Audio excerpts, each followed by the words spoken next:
మా గ్రూప్ సభ్యులు చర్చించి రాయడం జరిగింది. జ్ఞానం అంటే జ్ఞానేంద్రియాల ద్వారా అవగాహన పొంది తెలియని విషయాలను తెలుసుకోవడమే జ్ఞానం అని మేము గ్రూప్ సభ్యులందరూ చర్చించుకొని రాసుకోవడం జరిగిందండి. అలాగే సైన్స్ విద్యార్థి జ్ఞానేంద్రియాల ద్వారా అనగా కన్ను, ముక్కు, చెవి, నాలుక, చర్మం ద్వారా ఈ 5 జ్ఞానేంద్రియాల ద్వారా సైన్స్ను తెలుసుకుంటారని మా గ్రూప్ సభ్యులందరూ తెలుసుకోవడం జరిగింది.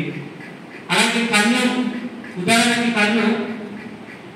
కన్ను ద్వారా కొన్ని వస్తువులు, జంతువులు అలాగే బయట ప్రపంచం గురించి కన్ను ద్వారా తెలుసుకుంటాడు పిల్లవాడు. అలాగే ముక్కులో రుచి, చెడు వాసనలు, మంచి చెడు వాసనల గురించి పిల్లవాడు తెలుసుకుంటాడండి. అలాగే చెవి వివిధ రకాల ధ్వనుల గురించి విద్యార్థి తెలుసుకుంటాడు. అలాగే నాలుక వివిధ రుచుల గురించి విద్యార్థి తెలుసుకుంటాడు. చర్మం మంచి స్పర్శ, చెడు స్పర్శ, బ్యాడ్ టచ్, గుడ్ టచ్ అనే విధానాన్ని ఈ సైన్స్ లో ప్రతి పిల్లవాడు తెలుసుకోవడానికి అవకాశం ఉంటుంది సార్. అలాగే ఈ సైన్స్ లోనే వృత్తుల గురించి, రవాణా వ్యవస్థ గురించి, ప్రథమ చికిత్స గురించి కూడా సైన్స్ సబ్జెక్ట్ లో ప్రతి పిల్లవాడు నేర్చుకునే అవకాశం ఉందని మేము అవగాహన చేసుకున్నామండి.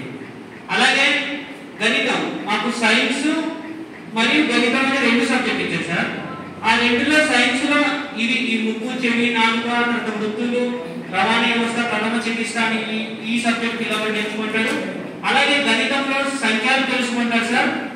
చిన్న, పెద్ద, లావు, సన్నం, పొట్టి, పొడవు, ఆకారాలు, అలాగే విద్యార్థులు పంచడం గురించి కూడా తెలుసుకుంటాడని మేము మా గ్రూప్ సభ్యులు ప్రాథమిక విద్యార్థులు అదే 1 నుండి 5వ తరగతి పిల్లవాళ్ళకి ఈ సామర్థ్యాలు, ఈ విషయాలు నేర్చుకుంటాడని మా గ్రూప్ సభ్యులందరూ చర్చించుకొని రాసుకున్నాం. ఏమైనా తప్పులు క్షమించగలరు. Thank you very much.